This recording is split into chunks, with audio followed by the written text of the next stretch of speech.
Hey, but you guys are laughing, that's all that matters. All right. This final contestant in the comedy contest, ladies and gentlemen, is another very funny guy. They've all been great, right? Right? Everybody's been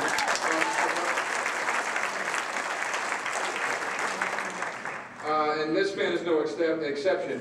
He is a bullfighter and a rodeo clown who has taken the leap into stand-up comedy. And if you've seen the movies 8 Seconds and Lonesome Dove, then guess what? So has he. Give it up for Steve Snorkle from. Let him hear it. Come on.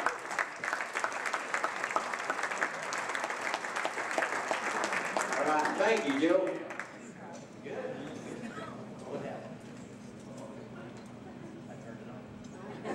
Hello, there.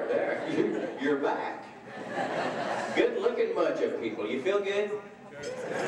Good, because I don't. I was running late tonight. I was lost. I didn't know where the Divot Center was, so I stopped down at the Cinex, the little quick stop down the road. I says, lady, I'm in a hurry. What's the quickest way to get to the Divot Center? She says, well, are you walking or are you driving? I said, well, I'm driving, of course. She said, yeah, that's the quickest way. She wasn't a lot of help. Well, like Joe said, my name is Steve Snorkle from. They call me Snorkle, and I am a bullfighter rodeo clown. And you know, when I was a little kid, I had no aspirations to be a rodeo clown. I didn't want to be a rodeo clown, but then I figured, why waste a nose like this? Not that my nose is that big, my face is just too far back. You know what I'm talking about, don't you? I want to tell you something about noses. The size of your nose is not important, folks.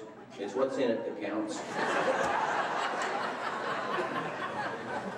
You know, when I was a little kid, my friends, they gave me a hard time about this nose. And I took it well. They're just little kids, you know, but it was when my dad started picking on me. That hurt. When your own father starts getting on you about your nose. He said when I was born, my mother gave birth to a nose and the rest of me just grew out of it like a tadpole.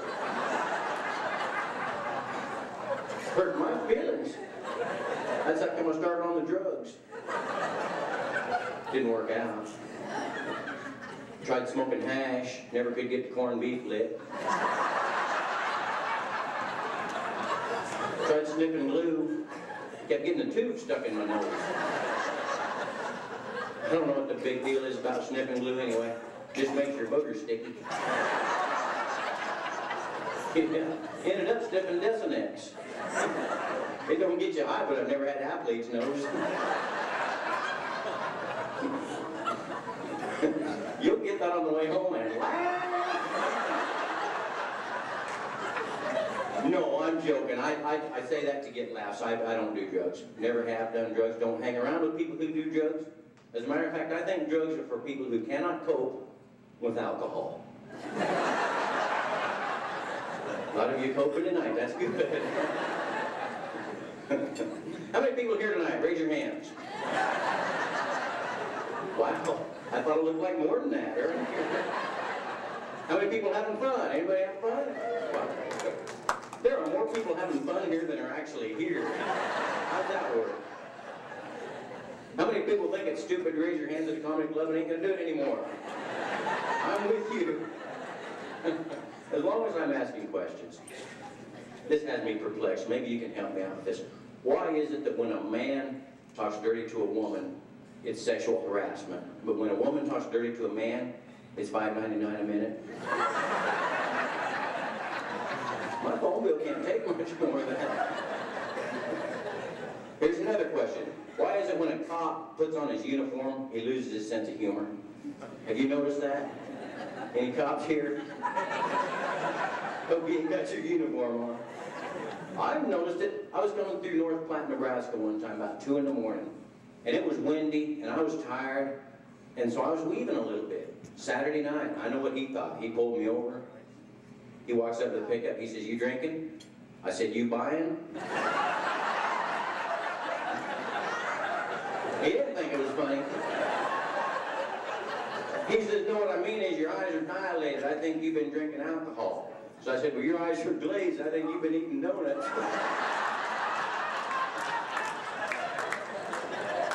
I couldn't make him laugh. I wish he had a good sense of humor as you folks.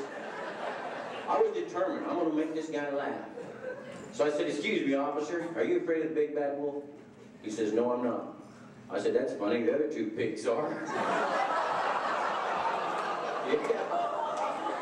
Yeah, that probably was a mistake. So he knew he had a live one. He made me get out of the pickup, you know, and stand there and tilt my head back and touch my finger to the end of the nose, one of those sobriety tests. Well, I had him on that touching the nose thing, you know.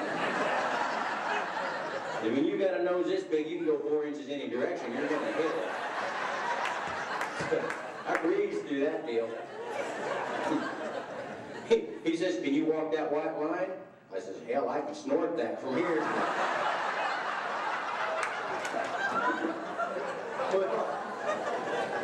So he wanted me to take, you know, blowing that tube, and you should have seen his mouth drop open when I blew a 0.0. He says, if you're sober, why are you driving like that and acting like this? I said, well, I'm the DD. He said, DD. I said, yeah, designated decoy. My buddies are halfway home by now.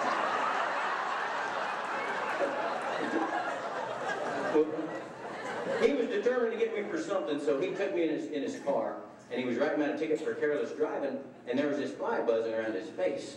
He says, man, I got this fly buzzing around my face. I said, yeah, back home we call those circle flies. He says, I never heard of a circle fly. I said, well, that's them little gnat-like bugs. You generally find them buzzing around a horse's rear end. And he says, hey, you calling me a horse's rear end? I said, no, I'd never call you a horse's rear end, but it sure is hard to fool them circle flies. You guys are a good crowd. I sure appreciate it. I want you to know something. Wait. I have CDs for sale. If you're enjoying the show, I have some CDs for sale. They're out in the car, and I'll sure bring them in. Mostly Johnny Cash and Eddie Arnold. Thank you for being so nice. I appreciate it.